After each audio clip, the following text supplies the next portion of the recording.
All right, it's 6 o'clock. We'll call this workshop to order. We have LPGA widening discussion today. Joe, would you like to take it over? Sure. Mayor, the commission requested to have this workshop kind of at a 10,000-foot level discussion, and I've asked Lois Bolenbach from the TPO to come. She's only going to have information for you about process, not technicality, but then I've asked Sands to come, and Sands did the latest 2014 three-laning study, and he can probably just give you information about, and it's been 6 years ago that was done, so it's not fresh on his mind either, but give you that $10,000 understanding of why that was done, why it was requested at the time. I don't think you're going to find yourself making any final decisions tonight. I think this is more of an opportunity for you as a commission who, some of you may not have been here at the time that study was commissioned. So it's an opportunity to get an understanding of why the three-laning was put in place.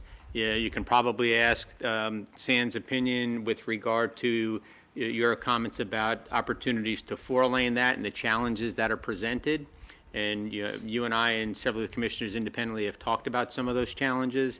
So I'll just kind of turn it over to you. And if, Sands, if you want to just give us a nickel tour as to why, or... You just got devalued. I said 10,000. You said $10,000. You said dollars. I said dollars? You said dollars. That's cheap. That's cheap. So, Sands, then would you like to come up first? Was that the right order, or Lois, you want to go first? Yeah. It's easier to let him go first. You may not even have to talk to Lois, depending upon Yeah. She voted for me to go first. There we go. And just state your name and who you are for the record. For the record, Sands Lassiter with LTG and president of LTG. Been here for about 20 years, 25 years. Our address is 1450 West Granada, Suite 2, Ormond Beach, 32174. Our firm was commissioned by the city to do a study back in 2013, 2014 kind of frame, to look at LPGA and see what the opportunities were for potential widening, for potential improvements to the road. The study was actually managed by my then partner, who's no longer with the firm. However, I did pull it out and take a good hard look at it. And I was, as company president, you can imagine I'm very familiar with what was going on with the work in the company overall, but not specifically with this project. It very clearly reads that there's a capacity deficiency. It very clearly reads that a three-lane design, and I say a three-lane design, there were sections that were left 2 lanes. A three-lane design was proposed with a center median in a couple of places and then a bidirectional turn lane, which is euphemistically called a suicide lane in some circles. DOT likes them to be called bidirectional turn lanes. That was recommended. There's obviously a very significant canal on the south side of the roadway, which is obviously connected to or has tidal influences. As soon as you start talking about tidal influences, you start talking about Army Corps of Engineers, which kicks the price up for any improvements and the time frame to get it designed and permitted. At the same time, it is what it is. Clearly, we've seen the LPGA become a very significant from what was 11th Street at one time to what it is now. Our firm is, in fact, involved with the 6-lane design from the interstate to just east of Williamson right now. We're doing that. It was a requirement of Buc-ee's. My sense is that the projections that were made 5-6 years ago, we've outstripped them. Those projections were probably made when we were looking back on a growth rate affected by the recession. So they were probably underestimated the growth. The study clearly indicates that by the year 2035, which was the design year, you try and look at least 20 years out because you like to think you're building a design, you're not going to have to turn right around, rip it up, and fix it again. It estimated that the road would be over capacity as a 3-lane road before 2035, even with this design recommended. So The fact that the growth influences around the city have grown, the fact that I think they've outstripped what our original projections were, it doesn't surprise me at all that this should be looked at, if at all possible, as more than just a 3-lane improvement. One of our clients is Synergy, and we're very familiar with what they're doing and how they will impact this roadway. Just the pressures going to the west towards the interstate are going to only grow with projects like Margaritaville and a future new project you're going to hear about in the papers soon. Things are just going to be growing in that area.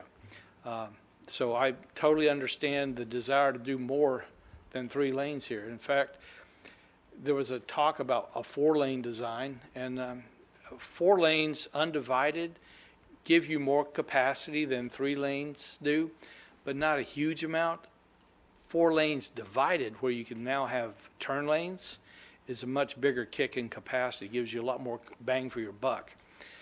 A lot of the 4-lane undivided roadways are being looked at in some locales for reductions, what they're calling road diets. They're even looking at that on, I think, Mason, and Lois may be able to talk more about that. I don't know if it's still being considered or not. But they just don't have the full capacity as a 4-lane divided roadway. So if you go to 4 lanes undivided, you're getting a little bit more capacity, but you're not getting a lot. That has to be weighed against the cost of constructing a significant improvement parallel to a canal affected by tidal waters that the Army Corps is going to have a big say in. So y'all do not have a simple problem here. I'm glad I'm not sitting in your seats. Was that worth about $10,000? That was pretty good. Anyway, that I really looked at it a little bit over the last couple of days.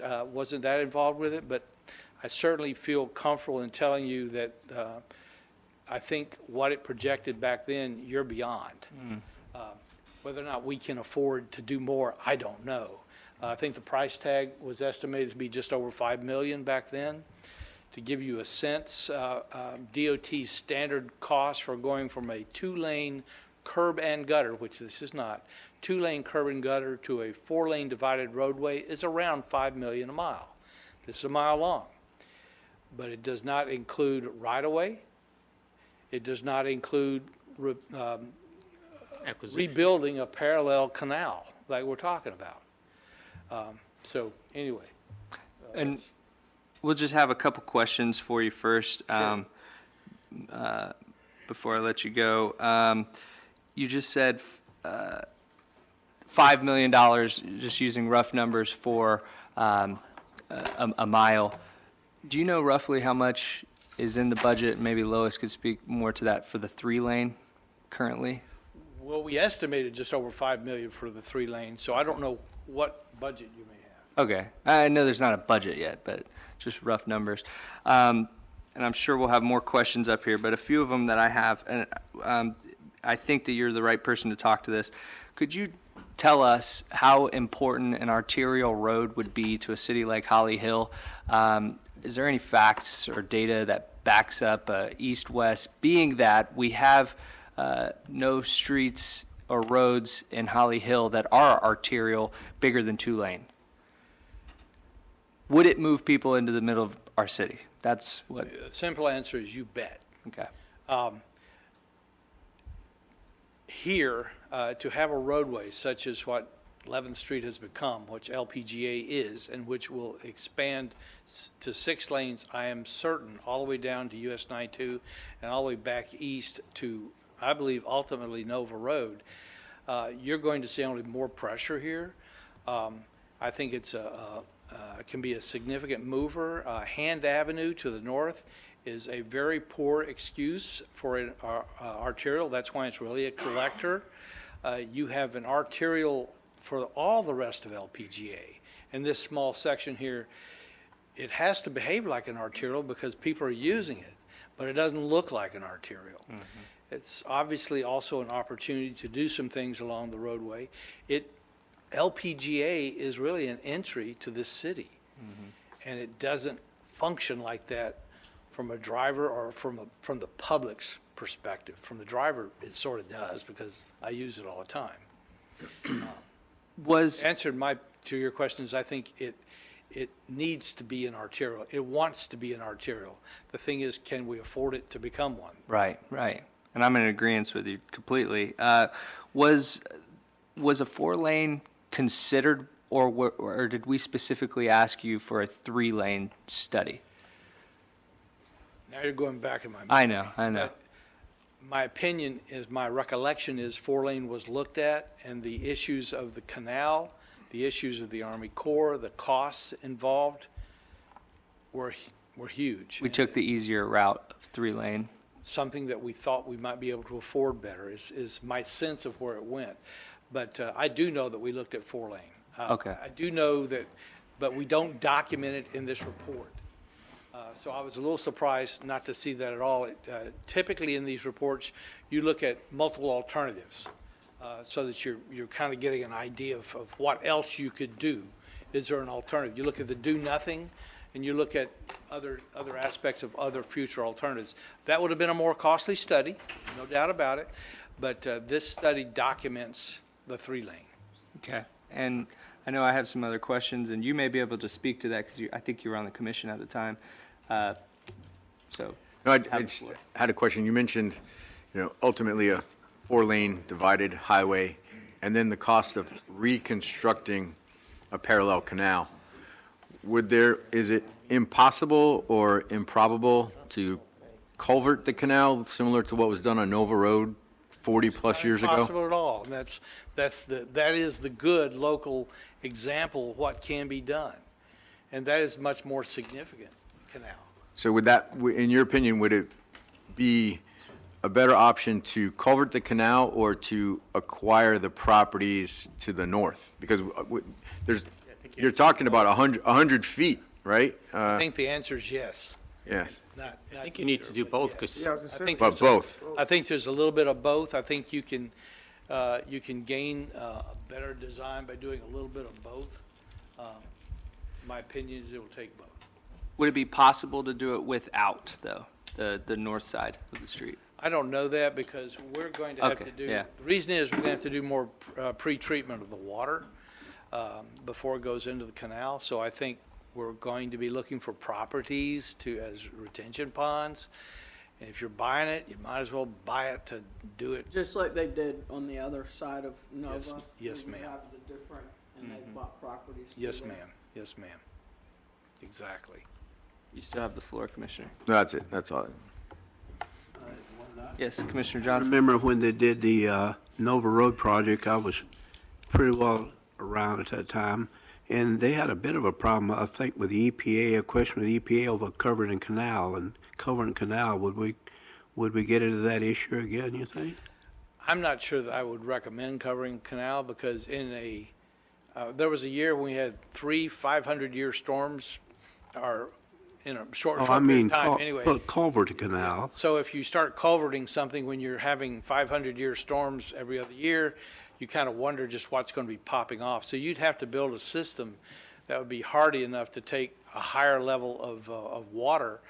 And with rising sea levels, which I can document by virtue of a road I go over that's often underwater now, it's going to make that problem worse. So I don't think it's solely a solution to work with a canal. That's why I think you're going to need a little bit on the north side, and you have an opportunity to work with a canal, possibly to change the shape of it to make it more efficient, similar to what was done for the canal parallel to Yorktown down in Port Orange, behind the shopping center down there they built, opposite Yorktown Boulevard at Dunlawton.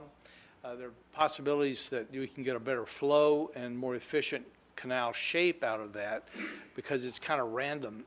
In some areas it comes in pretty small and it gets pretty wide, and those areas affect that flow. So that I do not pretend to be a drainage engineer, but in my opinion, there's opportunities to work there, but I really wouldn't propose solely decking that canal. I wouldn't. Because I think you're still got to look at retention on the other side. If you're going to do that, I think it'd be less expensive to armor it, reshape it, than decking it. My opinion. You say armoring and redecking, you're talking about expanding its capacity? Yes.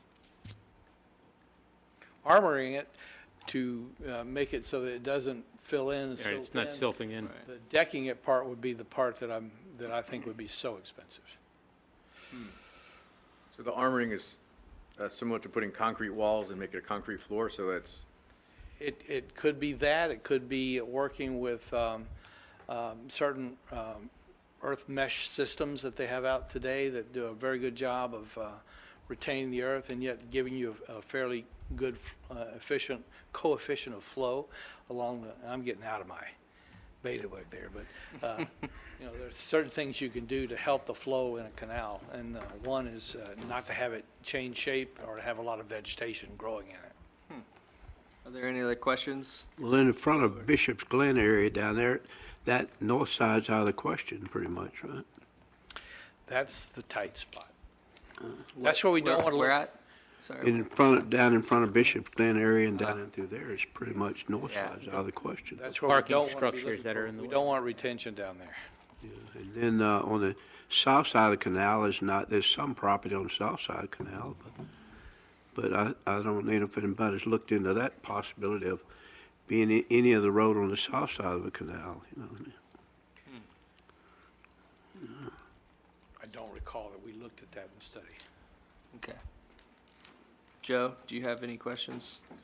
Is there any other I questions? don't have any right now. Is there anything you would like to say, just in closing?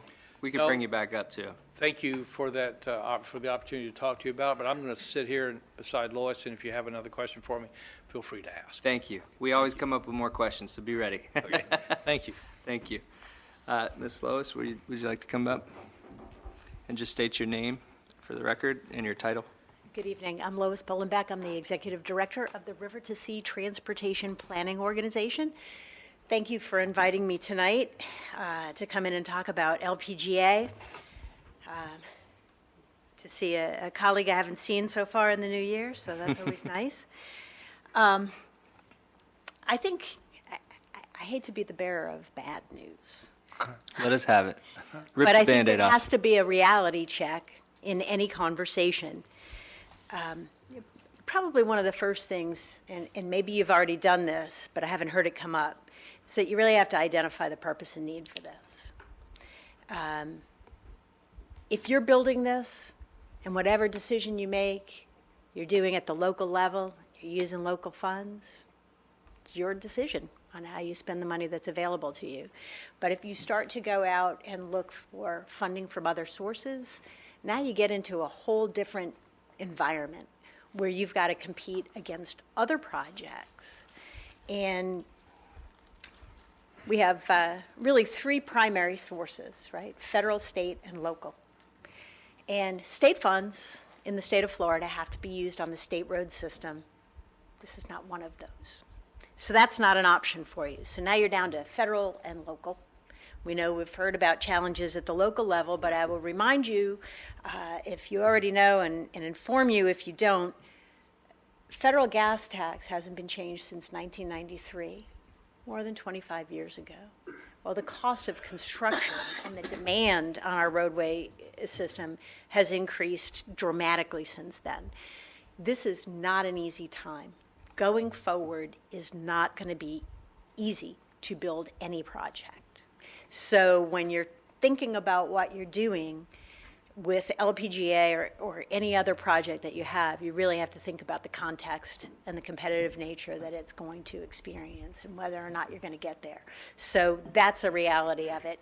You know, Sands mentioned, and I'm not an engineer and I'm not in the hydrology either, I would just say it is not getting easier to deal with water issues, and I know you all are well aware of that.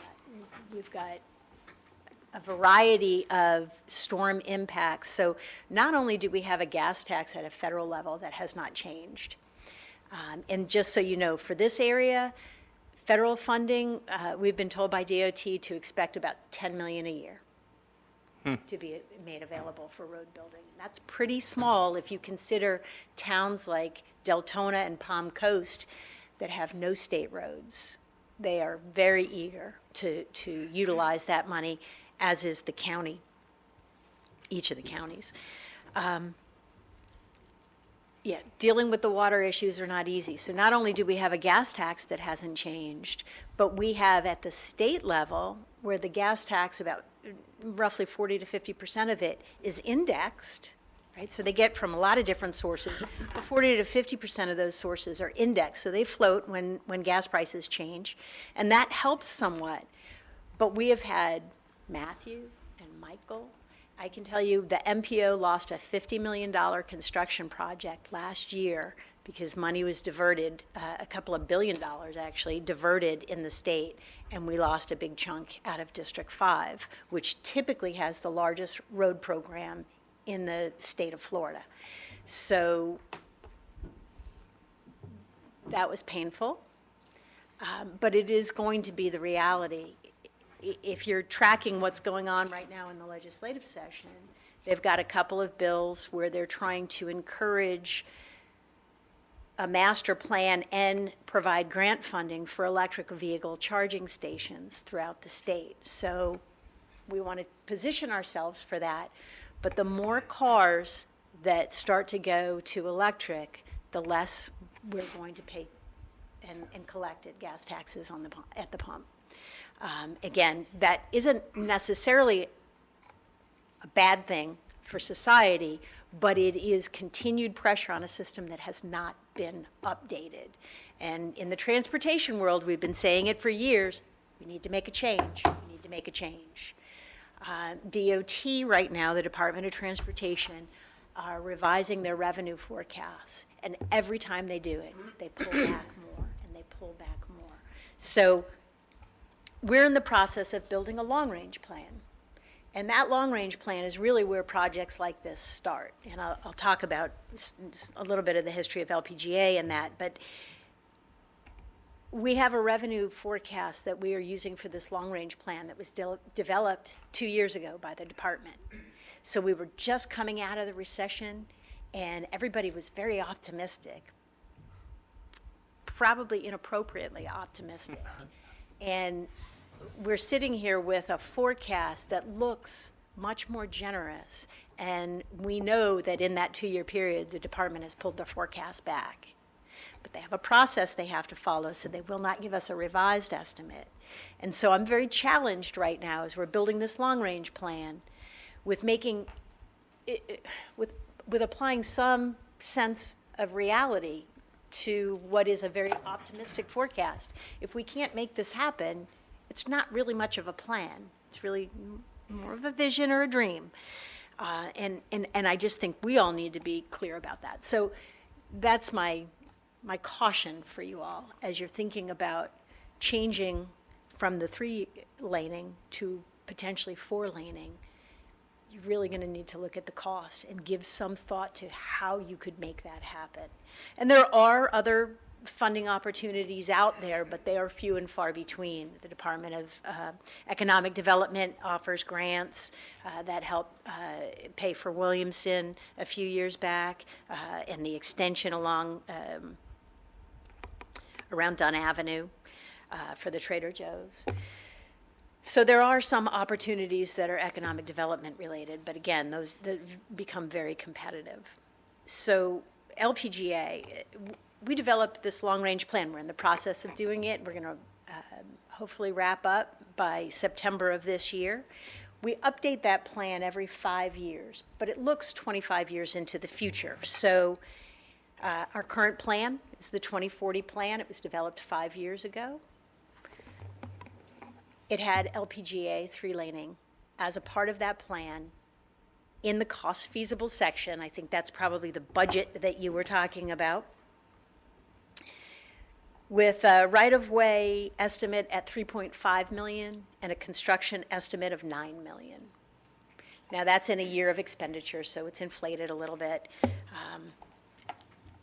In the previous long-range plan, that's the 2035 plan, and that was developed in 2010, right? So now we're talking almost a decade ago. LPGA was in there, this section, as a 4-laning project, but it was under the county's road program. So the MPO or TPO only or primarily deals with state and federal funded projects. Local projects are up to the local governments, in this case, the county.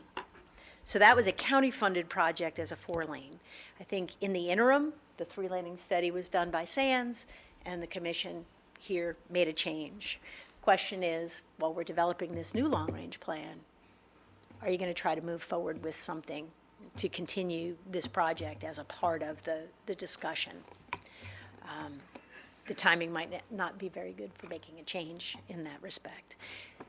The plan before that, 2025, and slash updated to 2030, didn't include LPGA at all, wasn't a factor. So it's evolved, certainly moving forward, not being discussed as a 4-lane, pulled back to a 3-lane, and that's where we are today.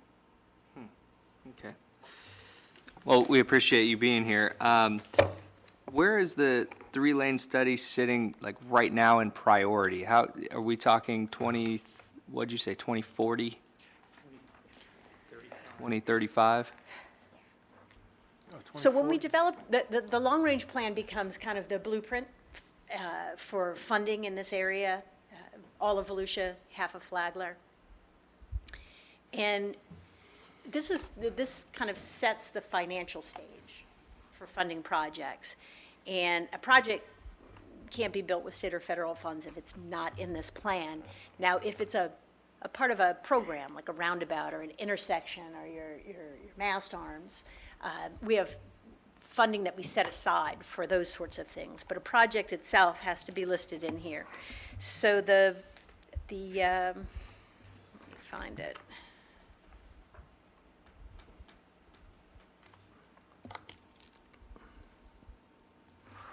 It's the wrong plan.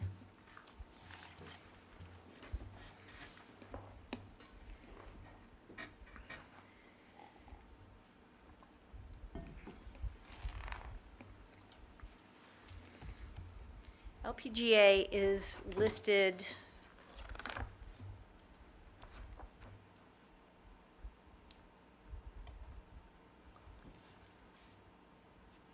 as the 9th project on our long-range plan, which also becomes our priority list that we submit to the department every year. But I can tell you, number 1 on that list is widening Clyde Morris Boulevard. That's been pushed back. Old Kings Road, actually, I think is moving forward.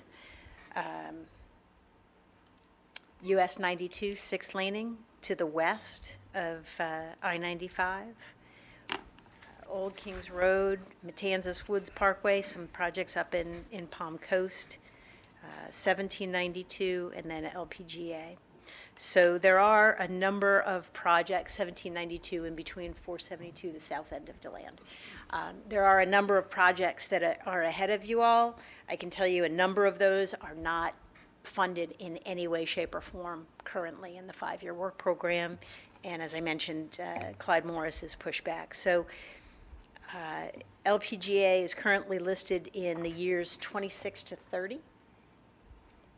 And the Again, odds we'll be updating that. And the odds of that are they get pushed back. And what I'm trying to get at is we just heard from a professional that we're already probably over capacity. By the time we would ever get 3-lane, it would be well over capacity with the thousands of houses going out to the west, all of the businesses, the 4 lanes coming through. The problem that we see is you come in 4-lane and then you hit a 2-lane, and honestly, looking at it, it makes you feel like you want to go right or left and go directly around our city. Now, this city, we thrive on our businesses along US 1, and to me, it feels like a stranglehold of the city to not have that arterial road right in the center of our city. And so if we talk about spending a lot of taxpayers' money to do a 3-lane, I know it's not our taxpayers' money, but it is because everybody pays taxes. To be able to do that, it's not even a Band-Aid by the time 2030 comes around. So that's kind of what I'm getting at. And so when we talked about it, and Commissioner Johnson was very vocal on this too, that it's so vitally important to have this 4-lane for our city so that we don't get choked out. Okay, and you talked about you need a reason why. And the reason is not only for the city of Holly Hill. We will be servicing Daytona, Ormond, the greater area will be using this road, which would be really great for us. So that's the whole meaning behind it. That's why I appreciate you both being here. And this is by far the toughest problem we could probably face here in Holly Hill. But if we don't start chipping away at it a little bit at a time and getting these answers, then we're not doing much of anything. So I just wanted to make that statement. If you have a response, you can, or I'll go to questions. No, I think your point is well taken, and that's what I was trying to say, really establishing that purpose and need and understanding how that fits into the context of, against all of the other projects that other communities are going to say are vitally important and over capacity. Congested roads are going to be a part of our future. There just hasn't been anything that I've seen on the horizon that is going to change that. You know, there's a lot of uncertainty right now over, in the long run, what'll happen with transportation demand as we have new technology and our land uses are spread out. So we've kind of Right. influenced that future. Flying cars, 2050, put that in the plan. Commissioner Penny, did you have something? We talk about 2035 like it's so far away. It's only 15 years from now.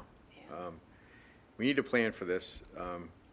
Mary asked, when is the project slated? And when on paper, 10 to 15 years from now, but who knows when that's going to be. But procedurally, I think we would all agree that a 4-lane road 15 years from now is going to be much better than a 2-lane road with a turn lane in the middle. It's not really a 3-lane road. It's a 2-lane road with a turn lane. That is needed now, but procedurally, the way that your organization prioritizes these things, the priority doesn't change.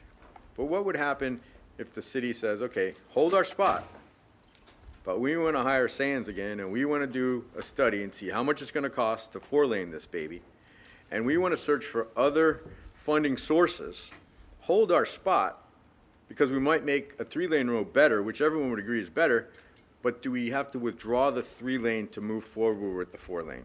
No. Okay, great. I was under the That's good understanding we news. had to pull one to possibly move forward. No. This is all a question of strategy and how you all want to try to move forward. Right now, we don't have a project cost estimate for a 4-lane. Right, and you said Right. 3-lane was almost $13 million, didn't you? Correct. Yeah, the current But if we did a new study, I think this study is how old? 2013, 6 years old. So the demand is going to be greater than it was 6 years ago. Would that move us up on the priority list? Come on, Lois. Compared to, Compared to a 6-year-old I study think what I on, would say is this is great timing to have the discussion because we're developing. You're right, 2035 is not far from now. The 2040 plan is what we're getting Right. ready to close out, and we're moving to 2045. So we're just having these discussions about which projects are going to be the most important. And in doing that, what our TPO does is identify criteria. What are we going to evaluate? Congestion, freight delivery, safety. What are the attributes that we're going to look at with each project to try and determine? Cost does factor into that. So now is the time to participate in that discussion, take a look at your project, try to figure out the attributes, if I were in your shoes, the attributes that best suit your needs and keeps your project in there. great answer, thank you. I'm not sure that any projects are moving up at this point. okay. But we don't want to lose, And again, you're going to we have. don't want to move up. Well, we do want to move up, but we just don't want to lose our spot. Right, let me Yeah, ask you, don't want what to you move down, face are yeah. cities like Palm Coast and Deltona, who are significantly larger. They have no state roads within their cities for the most part. So they're very dependent on accessing these funds. And they'll be making all the same arguments that you all will be making, that Ormond Beach or New Smyrna might be making. The question On is that- how you keep your project anchored where it is. On that priority list, as you recreate these plans every 5 years, is that top 10, we'll call it, is that top 10 set in stone, or as new priorities come, those shift up and down with priorities? So right now we're 9, next year we may be, next cycle we may be 14. Is that, So this is why he's your manager. Very fluid. Yeah, we have a policy on each of the lists that we have. And the effort is to try and create stability, so that once you're up there and we've invested a lot of time and effort to get a project to the top of the list, we don't get the rug yanked out from under us. As I mentioned, we had a project in the work program in 2022, $50 million of construction gone. That stability is not what it was before. But we do still have a policy through the MPO that freezes, and I want to say it's the top 3. It's different in each list, and I can't remember exactly on this list how many of the top projects are on there. But once we start investing money in design and engineer and right-of-way acquisition, we want to move that project through the completion. And that's one of the very, very frustrating challenges we have right now. Again, not only did we lose US 17, Clyde Morris got pushed back, the right-of-way for US 92 got pushed back. We are seeing, for the first time in all of my years, we are seeing projects get delayed instead of advanced. the mayor had mentioned to me the other day, and I'm probably stealing something from you here, is why invest the money in a 3-laning for 20 years from now that's going to fail? Why don't we push it off for a 4-laning in 30 years? I don't care. Eventually, it's going to need to be there, so why waste the money on something that's going to be insufficient when it's done? Kind of like building a school. Build a school, and then the teachers have to Right. have their break room in a broom closet. Right. Over capacity. Well, and Commissioner Penny made the good point of, this is a 2-lane road. We keep saying 3-lane. It's only 3-lane in some spots. That's a great point. And that does not, in my opinion, serve the greater community. But when we talk about, Ormond and Daytona benefiting from this, they benefit from a 4-lane, having that arterial come all the way through. So connects everything much, much more better. So to me, that would make, and this is me talking, our project more better on your list of priorities to people, to say, hey, this is more of a regional project. This isn't something to just kind of Band-Aid a little bit of traffic problem for the city of Holly Hill. Well, I'm not sure if either of you were at the MPO board meeting when we were talking about the interchange at Pioneer Trail on I-95. Yes. And that was the exact conversation that the board had.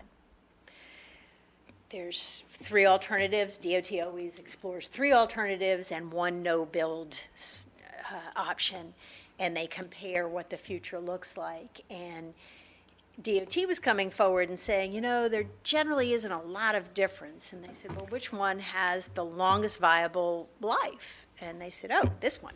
And they're like, well, why would we build something that's going to expire in 20 years or be pressured in 20 years when we can have something that'll last, as far as we can estimate, 30 years for not a tremendous amount of cost? And that's where you start to get into what's the difference in cost, and what other projects get sacrificed to get there? And that's, again, that's what I was saying. That's kind of the context of the conversation. Does that become more of and I know you have a question, but does that become more of a political decision based on board members, or is it more of a technical question with staff? Or both? Yes. Okay, all the above. Thank you. Again, we have criteria. We try to make it technical. We try to put some Right. data behind it, but I in just the needed end, to know that. does the Okay. board try to look at geographical equity and economic development and some things that are much harder to wrap your hands around? Certainly. Perfect. Commissioner Penny? And how are priorities affected by evacuation routes? You're going to That is one of the criteria, usually, yep. And this is And again, we prob- haven't set the criteria, so I'm going to assume Great that is a question. criteria again, but And this is probably a question for Sands, but how much does a estimate, how much did we pay for that study? How much did the taxpayers pay for that study? And how much potentially would a future study cost? Just I don't- 30,000 foot level. I honestly do not know. Okay. I know because we did not look at a lot of alternatives. It wasn't an expensive study. Typically, we look at 3 alternatives, as Lois was saying, plus a no build. So that's sort of 4 alternatives. Here, we did not look at that. I know we looked at the 4-lane. I don't know I to what think extent. because the 4-laning was withdrawn, I think the direction was to move forward with the turn lane option. And that was the only option that was considered. But when we say not much, are we talking 30,000 or 300,000? I don't Right. know what's not much. Yeah. For the study, Building It's roads. relative. I'll get you that Somewhere answer in that tomorrow. range. I'll give you an answer what we paid for that tomorrow. Okay. That's easy enough for me to find. And then a question for you, Mr. Forte. Is expanding of an inferior roadway a eligible charge for a CRA?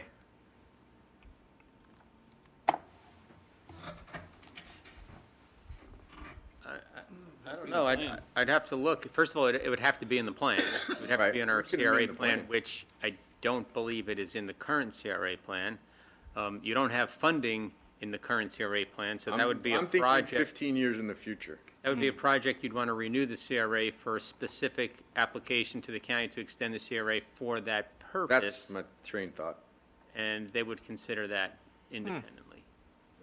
That would be a good answer, too, to find out for us, Because we could match their, if we could get it, we could use that money to match. to match, The other put up one. more. if I could just, Yeah. follow up on that. Now you're talking about funding strategy. So I mentioned state roads, state funding can't be used off-system. There are a number of programs that are available. County Incentive Grant Program or Transportation Regional Incentive Trip and SIGP, there's a lot of letters. But they require matches. Last year, the Assistant U.S. DOT Secretary came down and we did a workshop over in DeBerry.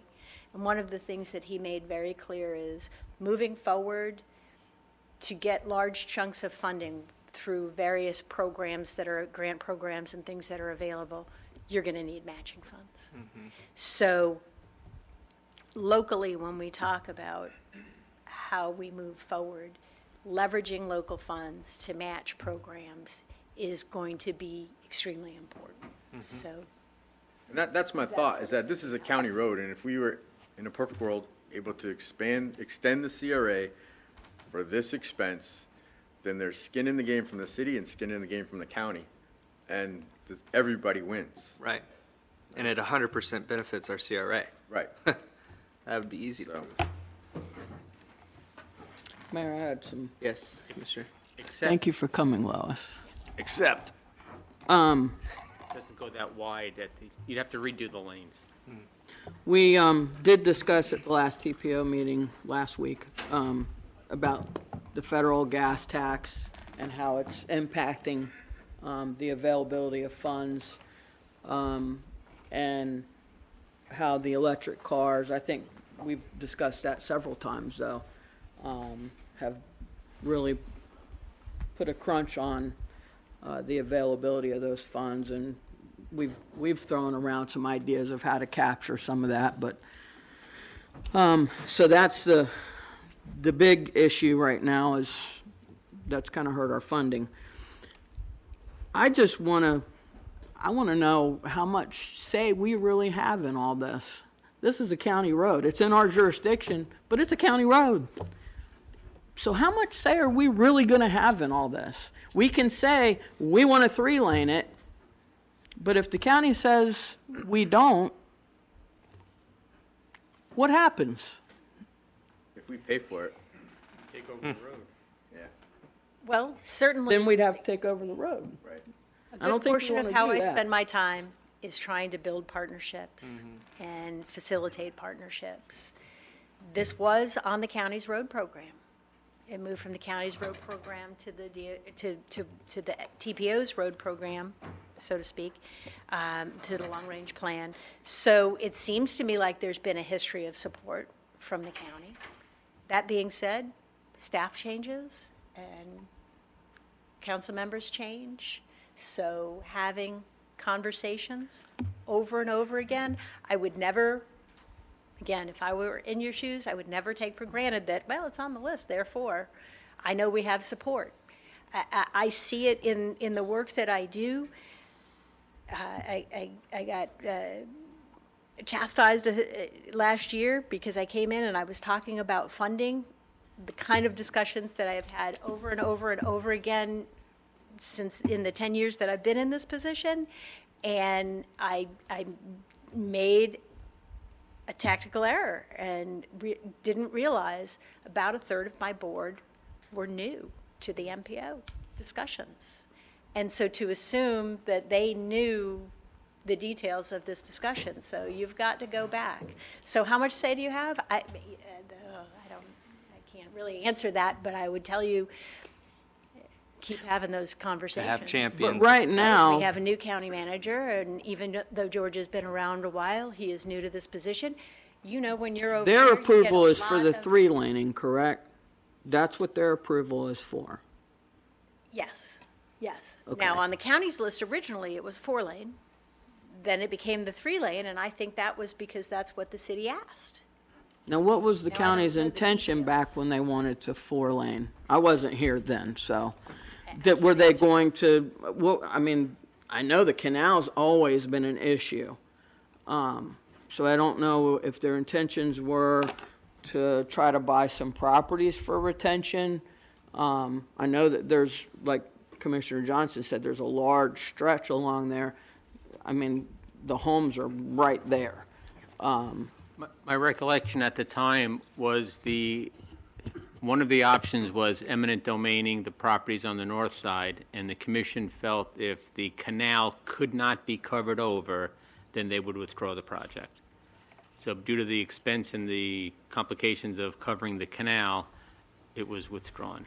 Was the entire, excuse me, Commissioner, was the entire LPGA that actually got done, was that a part of the same? Did they just run that whole Was stretch? not a part of that project. It wasn't? It was No, this is separate? completely separate. Okay. And I know that the last commission, or the last TPO meeting, we were talking about dreams and reality of projects. You had some of that discussion. So that's what I'm trying to work with now, because I know that the Army Corps of Engineers is not going to be easy to work with. We worked with them in Ponce Inlet, and I know it wasn't easy then, so I'm sure it's not going to be easy. And my fear is it's going to be cost prohibitive, and we're going to dump more money into a study. We're giving the TPO another, well, we're not sure what we want to do. You know, we're just going to go out and check out the 4-laning again. You hold our spot for the 3-laning and let us do another study and look again, and then we'll come back and let you know again. You can't keep having projects on the long-range plan and keep changing your mind about the projects, is my point. It's not going to look good at some point when elected officials have to approve this. I think it's probably reasonable to say that so many changes have occurred that you're going back to reevaluate. Look, everybody's going back to reevaluate given the growth that's occurring around LPGA, closer to the interstate. There's lots of roads that are being reevaluated, and, you know, I'm not sure that it's a stretch to say, and we're going to reevaluate this particular segment as well. We're still committed to doing something, and so retain our project, but we're going to go back and reevaluate.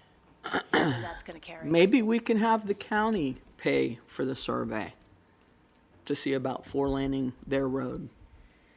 Since I'm back, we've and never had a conversation. And with the send a county. letter of support for that. Would that be something possible, It would be Mr. a City Manager? conversation we should have with the county to see if they're even interested in it. I mean, I think, I'm just concerned we're trying to make decisions for a road that is in our jurisdiction that is of another jurisdiction right now, and not even touching base with them to see what they're willing to do. And that's my concern. Thank you, Commissioner. Bless you. Sounds like we need to have a conversation with the county. Yeah. Yeah, I'd hate to put more money into there- a study if we We just would don't be know. partners completely. And I agree with you. We need a champion at the county level. And I think that we'll have that from private conversations that I've had. But that conversation does need to be had. And we are the representatives of our city. So every interaction that we have with these county council members, we need to be talking about this, the importance of it and why it should be important to them, and make it into a regional issue every When you time. touch base on something, is this staff-driven or elected official decision? And the elected officials direct the staff what to do. They And make so it is a political decision, and we need to do exactly what you said and leverage those relationships on the county level to see if we can do this as a partner, and three-way partner, Right. the city, the county, and the MPO. Right. And come together and Right. And I hear what you're saying too. I'm so sorry. $5 good. fine to the American Cancer Society. Yeah. But I hear what you're saying, Commissioner, about changing it. We need to stick to something. But as Lois said, to reevaluate the needs now, 6 years later, but also to add to the project, meaning in my thinking to make this a lot better and more of a regional project. I certainly don't mind making it better. I just want to make sure the county's on board with Right. making it better, because I think if they're not, we're going down a road alone that we don't need to go down. Right. Yeah, we got to 100% have county buy-in. It's easy for us to sit here and play armchair quarterback and look back in the past 30 years ago and say, why didn't they do this? Who could have imagined 110 pump gas station company? Yeah. I You could know, look I mean- back 30 years ago and say, why wasn't Yeah. my father-in-law's commission when they were asked to No, consolidate? it was why a didn't they do sleepy it? little town, Yeah. and no one could They imagine. didn't want to do that. Margaritaville or Tanger or any of that I stuff. beat my Right, father-in-law right. up about that all Or the time. 4 lanes dead ending into Holly Hill Yeah. on LPGA. Are there other questions or comments? Well, it's really, what we're hearing here is, it's not that we just want a 4-lane road, but we really need one there. I mean, there's no question about that. We got a future coming up, and it's gonna grow more and more and more, and we're boxed in because it's almost like it's dead ending at Nova Road. But seem like the only problem we have with it is we don't have the funding. We just have to figure some kind of way to fund it. And once we do that, I think we can get the 4-lane road done. I agree. I'm going to open it up to public comment, but before that, do you want to say anything, Joe? No, sir. Okay. Is there anyone in the audience that would like to speak to the commission on this? Mr. Burns. Commissioner Burns.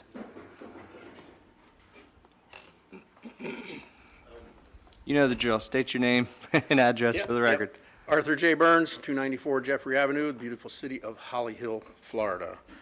And I have to have some disagreements with Mr. Johnson. We don't need this. All this will do is cause a wall between the north side and the south side of the city. The people that are going to come from 95 and go through there, they're not going to stop at our town. They're going to go to Riverside Drive, where we've already slowed the speed limit because the people from Ormond used to use Riverside Drive as just their speedway to get home. The people are going to go right to US 1. They're going to head south or north to go to wherever it is on the beach. They are not going to spend money in Holly Hill businesses. In the meantime, putting that road in, we're going to have to eminent domain homes. We're going to cut the parking at Bishop's Glen for people who, they're in a nursing facility and an assisted living facility. They have their car there. They're going to have to move their cars to somewhere else. They're not going to be able to park within walking distance of their apartments, they're going to have a shuttle or something to take them to wherever they park those, if I'm not mistaken, it's about 50 parking spaces that would be taken out by this. And from 30 years ago, the reason we didn't do this 30 years ago is because they told us that the ecology people would not let us cover the canal. If we can't cover the canal, the impact to Holly Hill residents is going to be huge. There are people that are going to lose their homes, that are going to lose their mobility, and the homes that they decide not to buy but just take some of their front yards, you're going to step out into the street. And I know you've all been down that street. You've seen the toys in the yards. The kids are out there playing. Maybe it's not where you'd let your kids play, but they know enough not to run out into the street. If you make that go away, what are those kids, those families, and those senior citizens going to do? They're all residents of Holly Hill. So this road may help everybody else, but from Holly Hill's point of view, all it does is impact residents that live there now and that may live there in the future. We need to put a nail into the coffin of this thing and say, let's do our best to make sure that the intersection is fine. Without impacting any residents, we could put a right-hand turn lane, because now traffic backs way up. If you're trying to go west, traffic backs up because you can either go straight or you can turn. If you put a third lane there where they can turn and go south without having to wait for all of these silly lights. And I don't know if you people have driven around a lot much, but the traffic light system in this county, maybe in the state itself, has changed so drastically. Look at how long you have to sit at a light idling. They are not making the traffic flow as well as it could. They need to get some traffic people that have computer experience, that understand real traffic, not what they think is traffic, because you sit there at a light and you wait. There's nothing coming. 2 minutes, you're sitting there. There are no cars. The lights should be smart enough to understand that and let you go. If we fixed the traffic light system, the roads will be able to handle some of the stuff we have now going on. But instead, we talk about building more roads because it's 127 gas pumps that they're building out there. Ridiculously large amount. They're building in an area that was a virgin area. They are expanding to the west in this town, in this area, like they should never have allowed. And because of the population density, we're all going to be impacted. And the residents that live along LPGA are going to be impacted horribly by putting in 4 lanes, unless we can cover the canal. If we can cover the canal, I'm right there with you. But I appreciate you listening to me, and I didn't mean to sound like a negative Nelly, but it's time to get rid of this and say, we're done. We don't care. Make the intersection good at State Road 5A and at US 1. Try making a left turn to get a pizza. Thank you. Thank you, Commissioner Burns. Yes.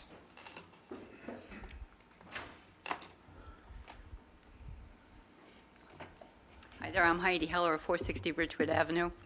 Thank you for this opportunity to say a few words. If our intent is to get more people to come to Holly Hill, guess what? We already have 1 billion people coming up and down Route 1. We already have traffic jams on Route 1.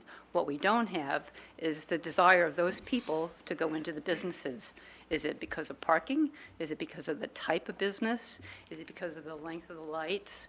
What is it that's deterring all these people from actually buying things here in Holly Hill? I go to a few places. I go up and down Holly Hill. When was the last time you bought insurance or got your tires changed or air conditioning here in Holly Hill?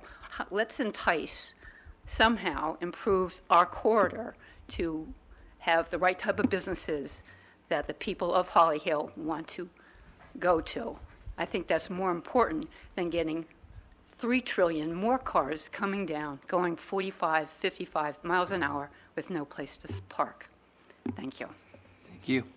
Is there anyone else in the audience that would like to speak to the commission on this item tonight? Seeing none, we'll close public participation, and for closing comments, we'll go to Commissioner Penny. I'd just like to say something. I heard a bunch of assumptions made about what this road may or may not do and affect our citizens, and we've heard from our expert that there would be at least 3 options and a no-build option. So you have to imagine, you have to be able to be a visionary and dream for the future. If we settle for mediocrity, we're going to continue to get it. That's what's been wrong with this city for so many years. We just say we're going to take it. There's more people in Port Orange and Ormond. They're going to be higher priorities, and we're just going to sit back and take it. I would assume, Commissioner Danio, I know I would love if 10,000 more cars drove past my Allstate sign every day. The sign is there to attract people into my business. So if they come to Nova Road and they turn right and they go left, we might as well just close every business on US 1 and just throw our hands up and give up. The idea is to get people here, but the idea is also to get people there. How inconvenient it is for our citizens to go to Tanger, to go out to the new Publix in Margaritaville. It's next to impossible. You're gonna go somewhere else. So we don't have enough information to make an informed decision. But I think we can all agree that the experts, the MPO, and everyone in this room can agree that a 2-lane road on LPGA is inferior. And if it's inferior now, it's going to be inferior 20, 30, or 50 years into the future. So we have to expand the possibilities and research it. And at the end of the day, I think Commissioner Johnson said it best. It's all about the money. We can come up with the best solution.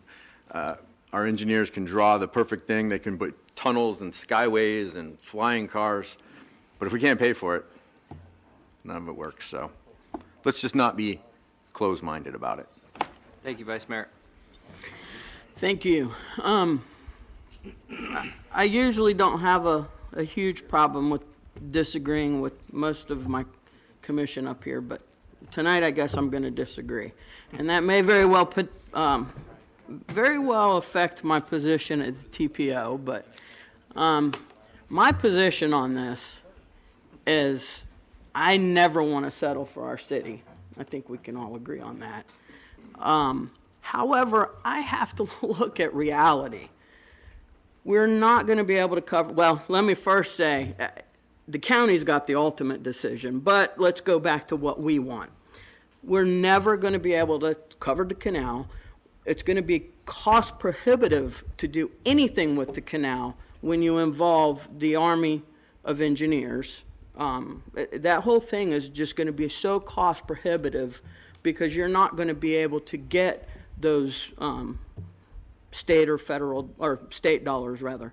I am certainly never going to vote for eminent domain for a project such as this to be done.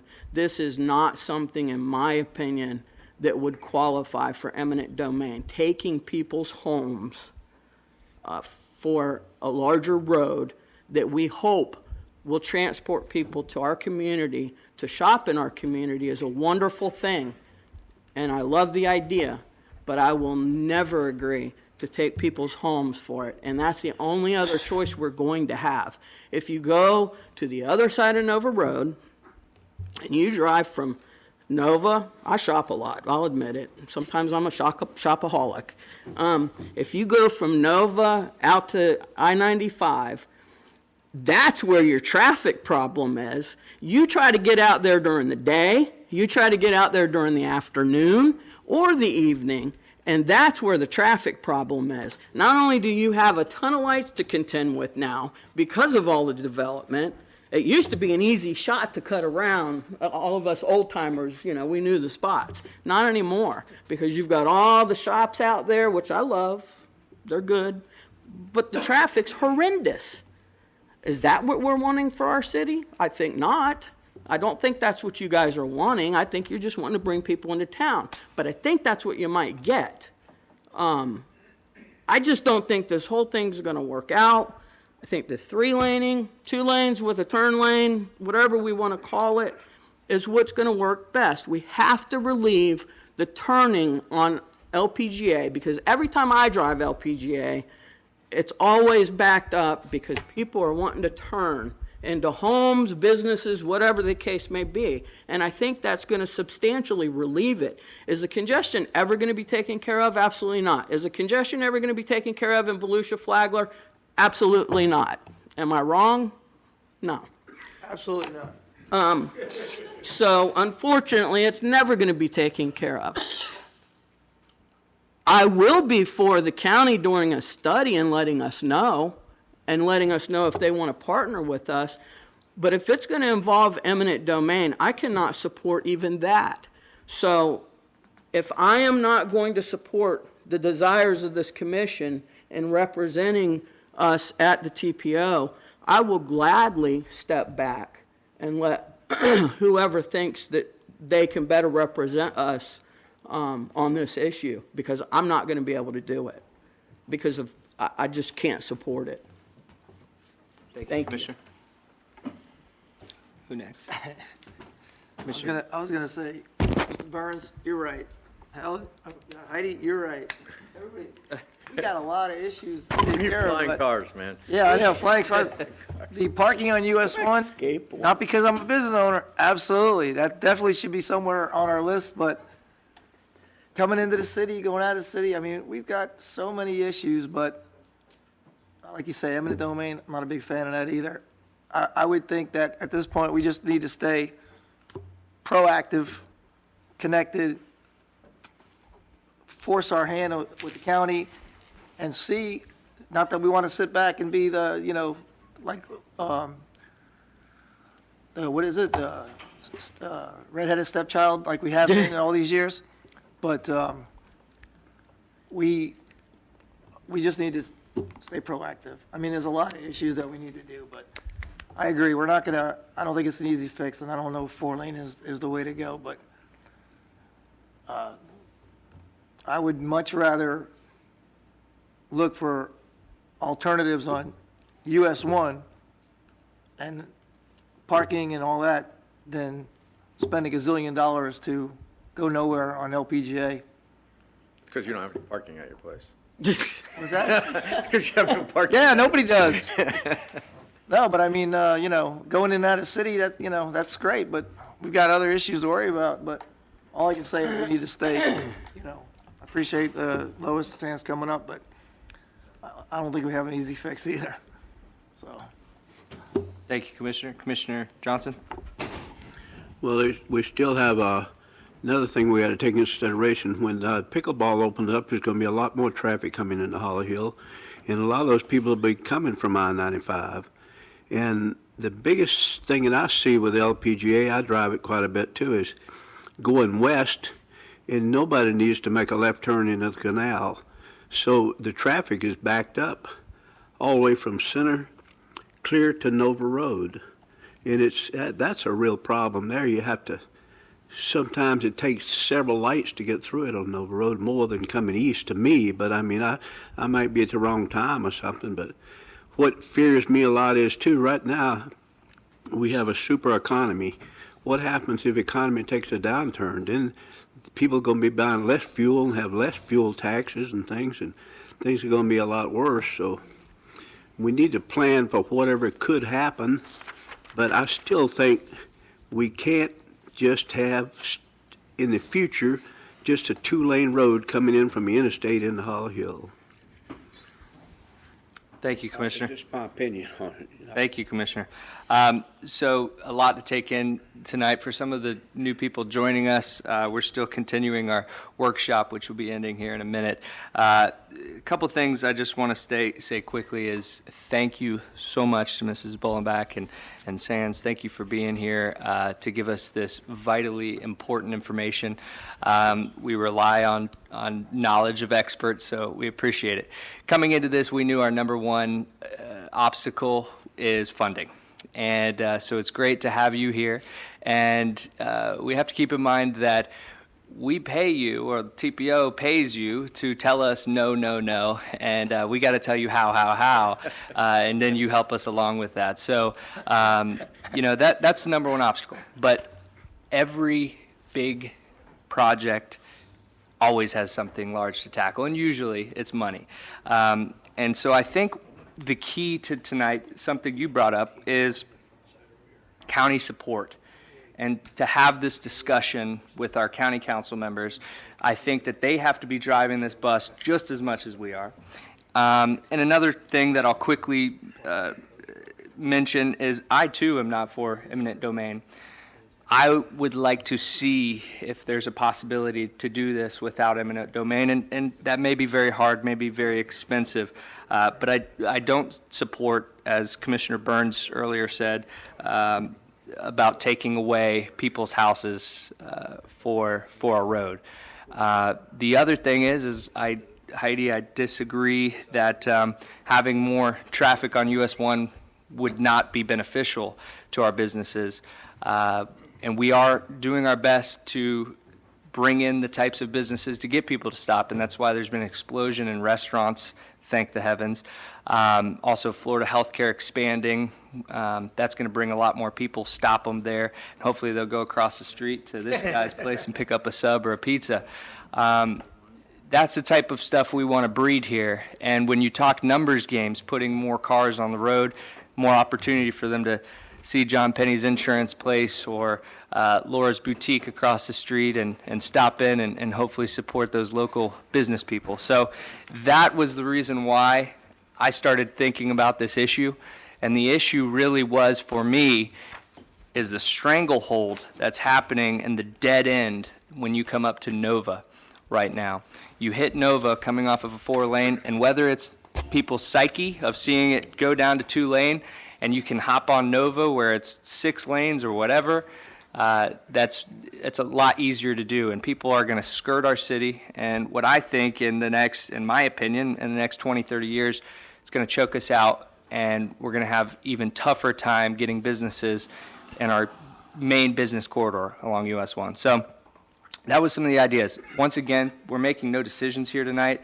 I think the only decision that we would be talking about is to just have a conversation with the county. And I think even you could agree to that, Yes. Penny. Yes. So I think we have consensus with that. And it's getting late. We got to start the commission meeting. So once again, I want to thank you both for being here so much. We really do appreciate Thank it. you. Is there anything further? I don't have anything else. All right. With that, we'll adjourn this workshop.